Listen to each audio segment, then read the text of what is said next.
নমস্কার।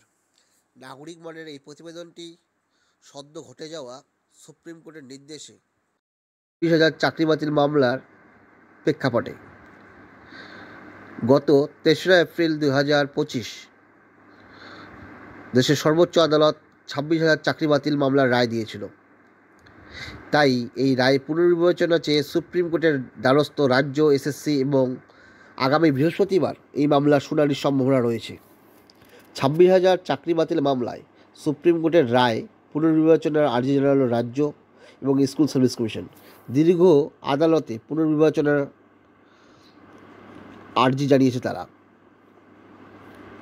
26,000 চাকরি বাতিল মামলায় সুপ্রিম কোর্ট রায় পুনর্বিবেচনার আর্জি জানালো রাজ্য এবং স্কুল সার্ভিস কমিশন।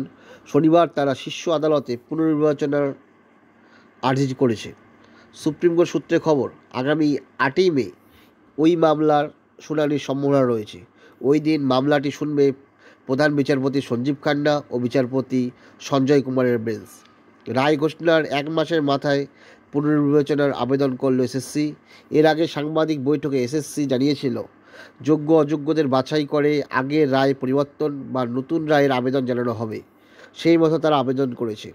নিয়োগ প্রক্রিয়ায় দুর্নীতি এবং একাধিক অনিয়মের অভিযোগে গত 3রা এপ্রিল এসএসসির 26,000 আদতে 25,735 জনের চাকরি বাতিল করে দিয়েছিল সুপ্রিম কোর্ট। প্রধান বিচারপতি সঞ্জীব খান্না এবং বিচারপতি সঞ্জয় কুমারের বেঞ্চ অনিয়মের অভিযোগে 2016 সালের পুরো প্যানেল বাতিল করে দেয়। শীর্ষ আদালত জানিয়েছিল, সঠিক তথ্য না থাকায় যোগ্য এবং অযোগ্যদের পৃথকীকরণ করা সম্ভব হয়নি। তাই পুরো প্যানেল বাতিল করা হয়েছে।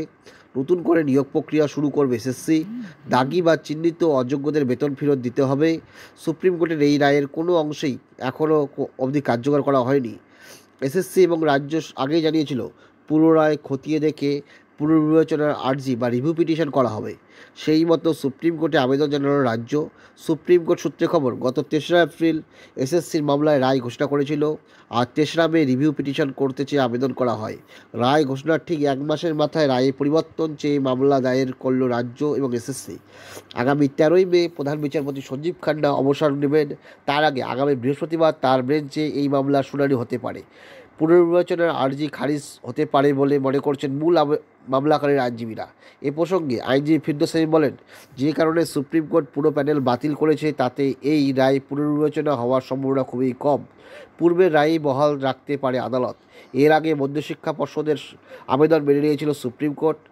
তারপরেও এখন কেন রায় পুনর্বিবেচনার আর্জি করতে হলো? তাছাড়া বেশিরভাগ মামলায় দেখা গিয়েছে তত্ত্বগত বিভ্রান্তি বা ভুল থাকলে আদালত নিজের রায় পরিবর্তন করে। এক্ষেত্রে তেমন কিছু নেই।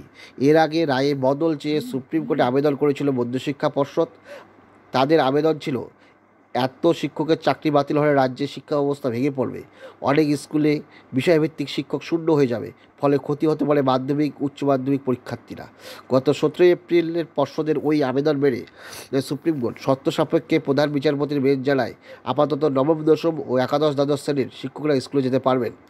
চলতি বছরের ডিসেম্বর মাস পর্যন্ত তাদের চাকরি বহাল থাকবে। তবে 31শে মের মধ্যে রাজ্যকে নতুন নিয়োগ প্রক্রিয়া শুরুর বিজ্ঞপ্তি দিতে হবে। ওই নির্দেশে মোতাবেক চলতি মাসে এই বিজ্ঞপ্তি দেওয়ার কথা। তার মধ্যেই রায় পুনর্বিবেচনা চেয়ে সুপ্রিম কোর্টের দরজায় রাজ্য। এখন দেখা যাক আগামী বৃহস্পতিবার বিচারপতি সঞ্জীব খান্না এবং সঞ্জয় কুমার বেঞ্চ কী পুনর্বিবেচনা করে এবং 26,000 চাকরি বাতিল মামলা 26,000-এর অবস্থান কোথায় দাঁড়ায়। ধন্যবাদ।